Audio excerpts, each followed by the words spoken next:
First off, I want to thank John and Ted for inviting me today. I'm filling in big shoes because I'm replacing my director today, who had to travel at the last minute. However, I hope what I have to bring forth will be of interest to you guys. John asked me to tell you a bit about me. So I work at PricewaterhouseCoopers. It's a large consulting firm that works all over the world. And certainly here in Ottawa, we work a lot with the federal government as well as large companies, if you like. And I specialize in climate change risk consulting. Something that could be something that's shaped the sort of work that I do and where I'm coming from on adaptation is that I studied in Europe. I have a Master of Science from the University of Oxford on environmental sciences. And I finished it off with an MBA here from University of Ottawa. But I also started my climate change risk consulting career in the UK, which is years ahead when it comes to adaptation policy and adaptation action. I've just finished some work with Natural Resources Canada. I've authored a state of play report on climate change adaptation economics and financial sector adaptation. So a lot of what I'll talk about today is informed by this work that I just finished with the federal government here in Ottawa. Climate change will have material and pervasive effects on Canada's economy and the financial sector. So this is not a quote from an angry climate scientist. It's also not from Al Gore's most recent Unconvenient Truth movie. It's actually from the Deputy Governor of Bank of Canada in a recent statement he made in March. So this is coming from probably one of the most conservative institutions in Canada at the helm of our financial sector. And I think it's really striking because it does show how far the private sector has moved on adaptation. Mr. Lane, so Timothy Lane, that's his name, goes on to quote the findings of a 2011 study by the former National Roundtable for the Environment and the Economy that's estimated the cost of climate change impacts for our economy at $20 to $40 billion by mid-century. By all accounts, and looking at more recent economic studies, these figures actually underestimate potential cost of climate change. In many cases, and certainly is the case here, these studies do not take into account the environmental, the social cost of climate change, more premature death, sort of reduced well-being and reduced health for all of us, as well as just the loss of important ecosystem services or important species. So I kind of collated a few examples of costs that we may face here in Canada from this recent work I just did for Natural Resources Canada. There's been a recent study that's looked at the cost of sea level rise and increased storm surges in Canadian coastal areas. And it's put the price tag of climate change costs at between $50 and $100 billion cumulatively between now and mid-century. Another study that's actually focused on the Quebec coastal areas has actually found that 50% of those costs, so 50% of $100 billion, is going to be actually faced or suffered between now and 2025. So we're not looking at 50, 100 years ahead. The impacts are going to start and are starting to be felt now. Out west, an economic model has estimated that more outbreaks of pests like the mountain pipe beetle that's destroyed a big part of our timber supply out west are going to reduce timber supplies worth $57 billion between now and mid-century. So again, big price tag for the forestry sector. Another study in Quebec, because a lot of research is done out of Quebec around the economics of adaptation, has shown that the health impacts for more heat stress, more Lyme disease, and certainly starting to talk more and more about Lyme disease, West Nile virus and ragweed pollen is going to actually cost the provincial government, the provincial Quebec government, close to $1 billion extra sort of money between now and mid-century. And again, this is just looking at the bill to RAMQ, not the bill to us as a society. So the actual cost of more premature deaths or lost work days is gonna rise to $33 billion just for heat strokes alone. So not looking at Lyme disease and the rest. So I think the recent statement by the Bank of Canada's deputy governor is striking because of two reasons. First, it's coming from the financial sector. It's coming from Bank of Canada, from a small sort of clean tech firm or an academic, and it really is emblematic of how far the climate change adaptation conservation has moved in Canada's private sector. So to put it into context, I guess, I just want to situate or give you a flavor of how the adaptation dialogue in the private sector has moved on in the past 30 years. And I guess it's going to complement a little bit what Ian has talked about. So back in the early 2000s, I guess, as the United Nations Framework Convention on Climate Change was, I guess, gaining speed or, in profile, and the IPCC was releasing its assessment reports, adaptation was seen and perceived as a dirty word in the private sector. For private sector organizations to talk about action, it meant that they weren't taking action to reduce the greenhouse gas emissions. It meant that they were giving up on reducing carbon emissions and, we're saying, just forget about it, we'll just adapt.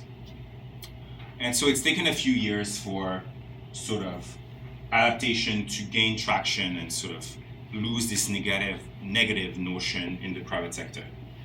And certainly, the sequential release by the IPCC assessment reports of scientific evidence showing that the rate of change is increasing from what we first thought, and that no matter how much we reduce our emissions, our past emissions have locked us into decades of a changing climate, I think has helped the private sector sort of come to terms with the fact that, we do need to adapt no matter how much we reduce our emissions.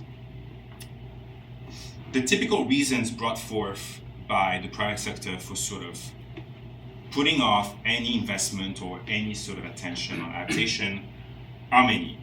The long-term impact horizon, the long-term horizon of climate change impact is going to be trumped by more pressing, investments or more pressing issues. Climate science is not reliable enough to take action, so therefore, what's the point? Because we just don't know what's going to happen. Diversified companies will not suffer from impacts in one location or on one supplier. Getting our supplies from a range of suppliers across the world, so why should we care about Thailand or Africa? And insurance will cover our loss and damage anyways, so why should we care? And this sort of private sector denial on adaptation was true with one exception, the insurance industry. So, the insurance industry, especially the large reinsurers like Munich Re and Swiss Re, have been tracking weather-related loss and damage for many years now, and they've shown that loss and damage related to weather events have been on the rise. And certainly there's a lot of factors around that, increased property sort of along the coast and that sort of thing. But certainly there is a climate trend there. And they've started making changes to how they price insurance premiums in areas that have seen increased weather loss and damage. And in fact, they've also started developing new insurance products. So many of you will have heard from your insurance brokers, I'm sure, about the new overland flood insurance here in Canada, which is new, didn't exist a few years back.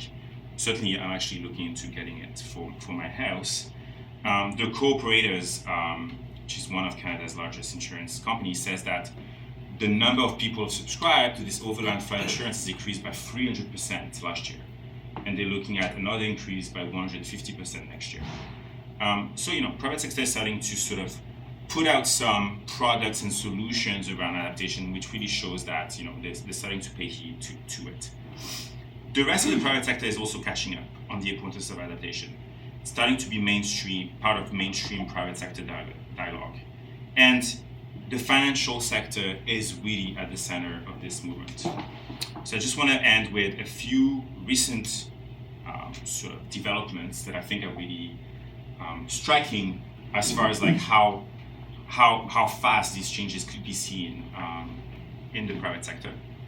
So as many of you know, investors and banks are big consumers of corporate disclosures, corporate information to make the decisions. They look at annual report, they look at financial filings, etc., corporate social responsibility reports in many cases as well. And if you were to flip through, this disclosure information for a large public company, a publicly listed company, you'll see that there's not much when it comes to the future costs of climate change. You won't find a lot on that. Probably you won't find anything on that. And that's a big issue for the financial sector. It means that without information, they cannot accurately price climate change risk. They cannot, take into account when they make a decision about lending or about making an investment.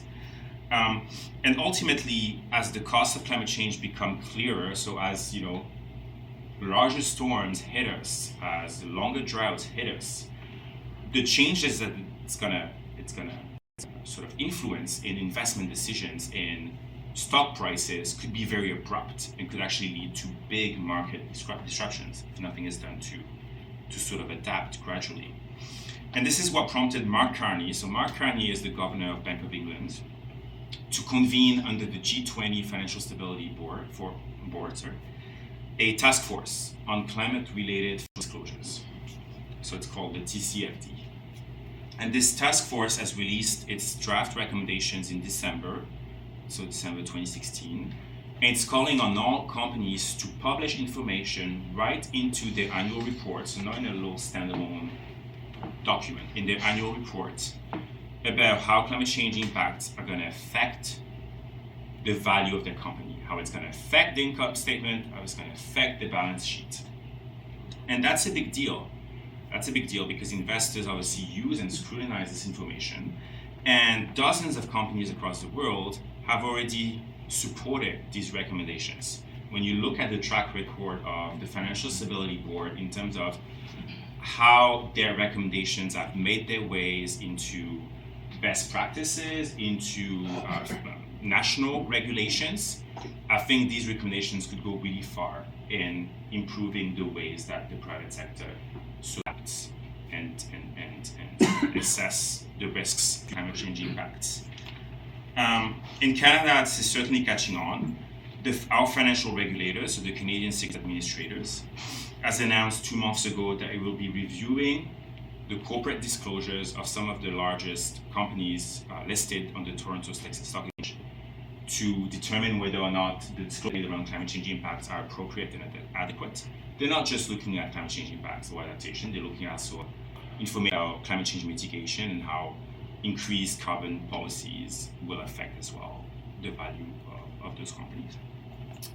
And 2 of our largest pension funds, again, very conservative institutions historically, OP Trust, so I think OP Trust is, I guess, the provincial government's pension fund, so for Ontario public servants, I think, and CPPIB, so Canada Pension Plan Investment Board, have announced that it will be looking into the impacts of climate change for their own investment portfolios, so through CPPIB for all of our pensions, and report on this information. So I just want to end with this, I guess. Climate change has historically been portrayed with images of polar bears stranded on the ice or large floods, sort of wiping out our houses in our cities. And you can see, and whereby climate change, you see